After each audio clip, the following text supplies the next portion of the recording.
ตก2 ชั่วโมง3 ชั่วโมงนี่แถวนี้สิเป็นทะเลสาบเลยพี่น้องเอ้ยถนนนี่เลิกลงตอนนี้จนฮอ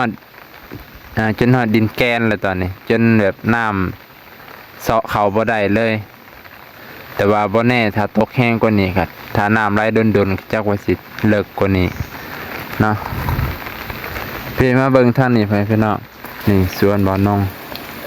ว่าปลูกอีหยังในทางในถ้าผู้ใดอยากเบิ่งก็ลอง FC มาเด้อลองคอมเมนต์มาว่าอยากเบิ่งหยังแน่บ่อนงปลูกหยังแน่ทางในสวนบ่อนงหลักๆก็เห็นต้นกล้วยช่วงนี้ต้นกล้วยก็บ่อนงมักต้นอะโวคาโดพันธุ์อันนี้มาจากปากซี่ท่านผู้ชมนะตัวไทยเมื่อกี้นี่พันธุ์มาจากประเทศไทยอันนี้มาจากปากซี่มันท่วมหมากแล้ว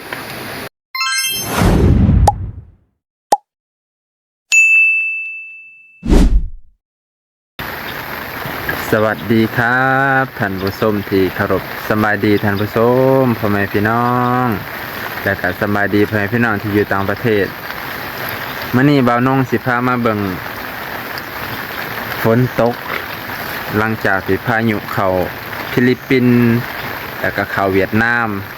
มาฮอดลาวแล้ววันที่26ถือว่าตกแต่วันที่24 24 25 26ให้พี่น้องโอ้ถนนหนทางก็ไปยากแบบนี้แหละลำบากยามฝนตกสิไปถ่ายคลิปก็บ่ได้พี่น้องเอ้ยเบิ่ง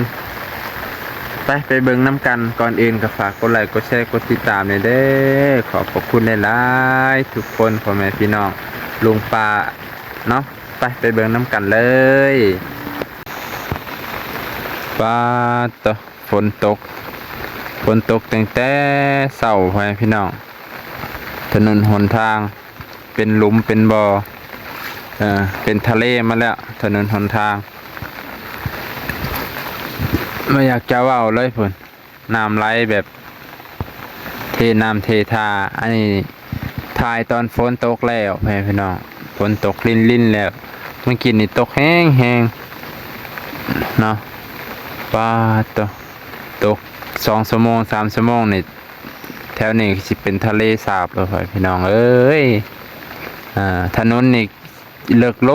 งตอนนี้จนฮอดดินแกนเลยตอนนี้จนแบบน้ำเซาะเขาบ่ได้เลยแต่ว่าบ่แน่ถ้าตกแห้งกว่านี้ครับถ้าน้ำไหลดนจักว่าสิเลิกกว่านี้เนาะพี่มาเบิ่งท่านนี่พี่น้องว้าน้ำมันล้นจากคลองมันก็ตื้นมันก็ไหลเข้าไปทางพุ่นเลยไหลเข้าไปทางสวนทางเขตเฮือนบ่าวนงพี่น้องพุ่นมันก็ไปทางพุ่นเข้าทางพุ่นไปเบิดเข้าสวนบ่าวนงจนเบิดปลูกอิหยังก็จนกันน้ำก็บ่อยู่กันไว้ก็บ่อยู่มันน่าจังสิไปกันไม้พี่น้องแต่นี่ก็ขุดบ่าวนงขุดตันไว้มองหันปิดไว้บ่อนั่นพอบ่ให้น้ำทะลักเข้าถนนก็ยังต้านบ่อยู่น้ำมันแห้งพี่น้องแล้วก็ดินแถวนี้มันเป็นดินทรายนี่มันบ่อยากมั่นคงอันนี้ก็น้องพี่น้องบ่าวนงก็สิเลี้ยงยังบ่ได้ช่วงนี้น้ำมันยังฝนตกตลอดปล่อยให้ฝนเศร้าก่อนค่อยปล่อยตอนนั้นก็น้ำทะลักเข้ามองนี่ขาดจนเบิดขาดจนเบิดบ่าวนงก็มาปานไว้ก็ยังทะลักเข้าคือเก่าเนาะถนนหนทางก็จักตอนใดยังสิได้ตอนใหม่จักสิได้ใหม่ว่าน้ำถือว่าแห้งเลยพี่น้องโอ้มันไหลมาจากทางเทิงโอ้ยอันนี้ก็ไหลมาจากพุ่นแล้วทางเทิงคือกันพี่น้องไหลมาจากทางเทิงแล้วมันบ่ลงพุ่นมันมาลงพี่เลยโ มันทะลักเข้าทางนี้ทะลักเข้าทางถนนก็ล้นมา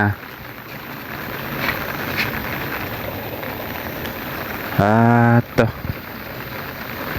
สุดยอดเลยปลาบ่มีดอกแบบนี้ไปพี่น้องพี่ถนนหนทางมันทะลักเข้าแต่มองเขตเฮือนเบาน่งนี่แหละไปพี่น้องมองอื่นมันบ่เข้าทางหน้าบัดนี้ไปเบิ่งทางหน้าผู้น้ำปอดตัวเต็มคลองเลยน้ำเยอะหลาย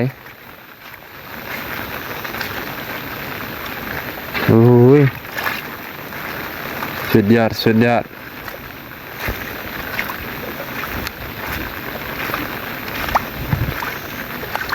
นี่แหละธรรมศาสตร์ลงแล้ว26มื้อนี้กันยายนตกฮอด27 28ก็ตายได้แบบนี้บ่น้องบ่ได้ไปถ่ายคลิปแท้ๆบ่ได้ไปถ่ายไสบ่ได้ไปไสแน่นอนเพราะทางพุ่นทางทงนาน้ำเต็มทุ่งพอลุ่งลงเหลง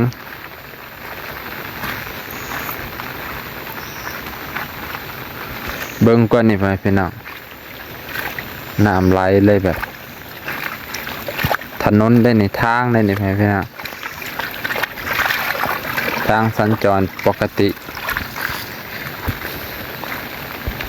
ขนาดทางยังสำนีเฮ้ยมันก็เกินไปแล้ว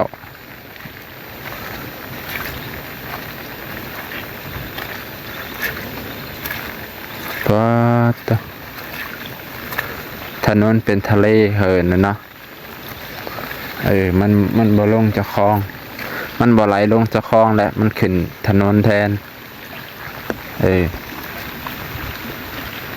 นี่เป็นจังไดบรรยากาศโอ้ย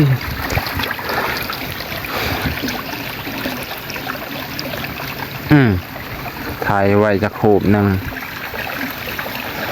รู้สึกว่ามันลงแต่มองนั่นเนาะพี่น้องพูน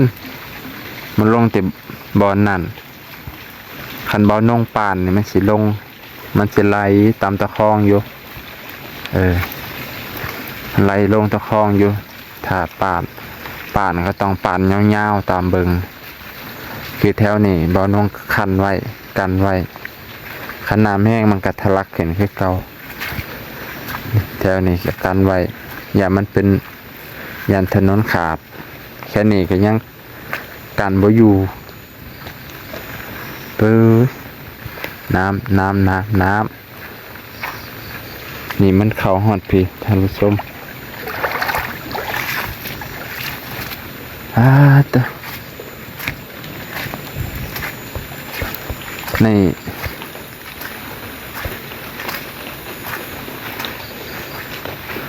มันทะลักเข้าพี่เลยเข้าเดินบ้านอันนี้ก็ต้นตาลนี่ก็จนใบมันจนคูลงท่านผู้ชมมันหับน้ำหนักน้ำบ่ได้พอได้กินอยู่ได้ต้นตาลนี่พอได้กินมาก2 สุดใบมันบ่น้องกะยำไปเห็ดปุ๋ยท่านผู้ชมส่วนก้านมันก็ตัดเอาไปเห็ดอันคอกนะขอกกันปลาแต่ก่อนยังบ่มีฝนมาแล้วมันไหลลงมาเบิดนี่โอ้ยต้นอะโวคาโดบ่าวน้องท่านผู้ชมเห็นบ่นี่บ่าวน้องมักกินอะโวคาโดก็เลยปลูกไว้นะปลูกไว้มันไหลเข้ามาพี่เบิดแล้วก็ไหลเข้าสวนบ่าวนงนี่เบิดเลยปลาไหลเข้าสวนบ่าวนงเบิดน้ำบ่าวนงก็เลยบ่ทันได้ปลูกต้นกล้วยไว้ เพราะว่าให้ช่วงน้ำเบิดก่อนเราดูฝนเบิดก่อนค่อยเอากล้วยมาชำให้มันช่วงที่มันวางๆนั่นแหละท่านผู้ชมช่วงดินวางๆบ่าวน้องก็สิซ้ำไว้นี่แหละก้านต้นตาลพ่อแม่พี่น้องบ่าวน้องก็มาเฮ็ดเป็นคอกนี่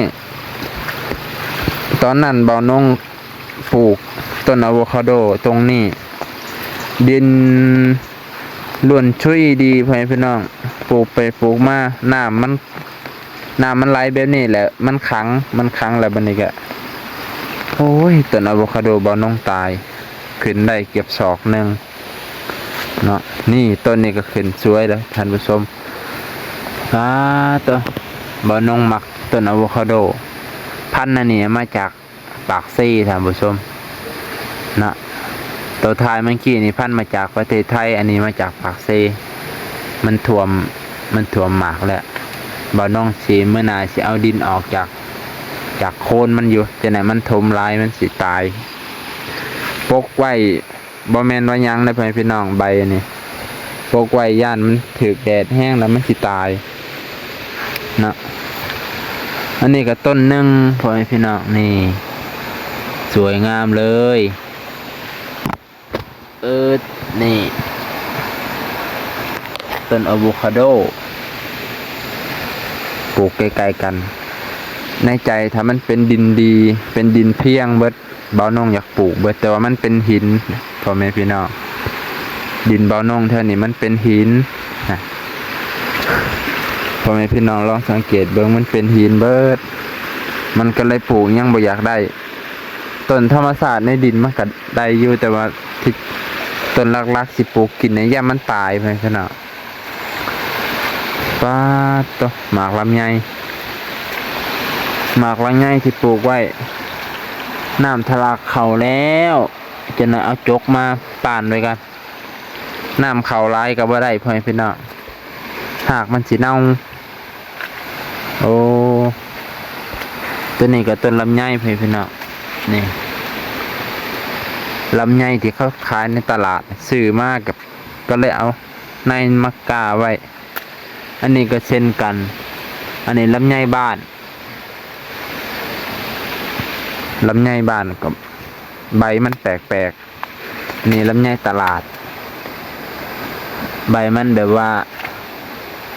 มันอยากเกี้ยงๆเลี้ยวๆพี่น้องคันลำไยแถวในบ้านใบมันสิเป็นแบบเล็กเนาะทางพุ่นบ่าวน้องกระปุกลำไยคือกันพูดเป็นแถวแมนเบิร์ดนะเพราะว่าช่วงนี้มันสิฮับแดดท่านผู้ชมตะเวนออกทางนี้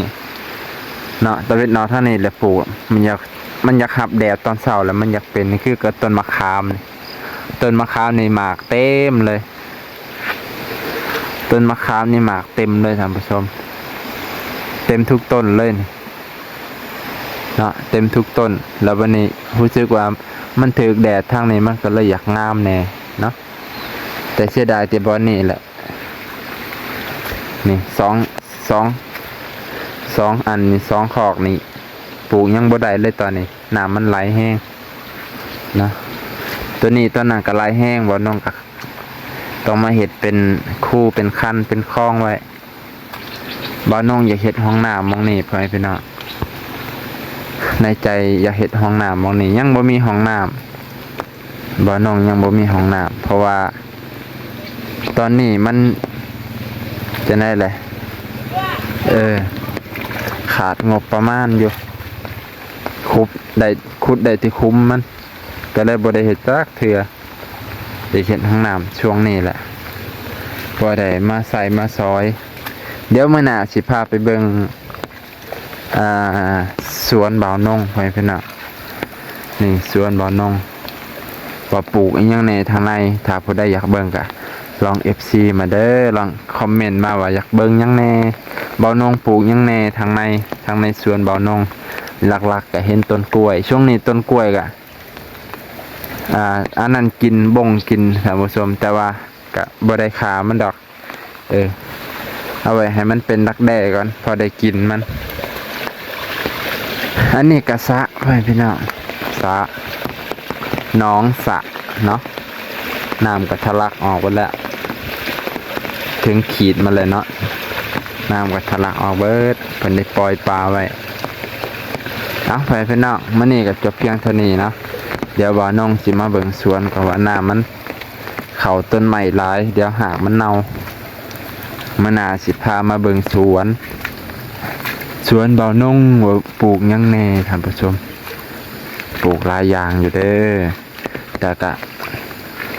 ยังบ่มีพืชพันธุ์ที่กินได้อยู่ส่วนหลายมันเป็นพืชที่ป้าตัวไปเบิดเลยใบมันนี่ใบกล้วยไปเบิดป้าโตก็บ่เป็นหยังอ่ะธรรมศาสตร์ของมันปล่อยให้มันอันนั้นซะธรรมศาสตร์ของพืชพันธุ์ธัญไม้ขอบใจขอบพระคุณหลายๆไปพี่น้องที่รับชม